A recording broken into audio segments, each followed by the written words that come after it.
Hello all, welcome to House of Jewellery. Guys, ఇవాళ మనం మన ఫస్ట్ ఆర్డర్ని డిస్పాచ్ చేయబోతున్నాం.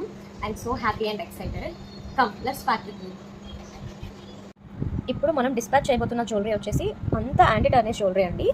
ఈ 2 pairs ఆఫ్ ఇయర్ రింగ్స్ తప్ప total watches and bracelets and trending chains, triple layer heart magnetic heart chain, pearl chain and watches. ఇదంతా కూడా anti tarnish jewellery, waterproof and sweatproof and bracelets. ఇవి మన dispatches ఇవాళ.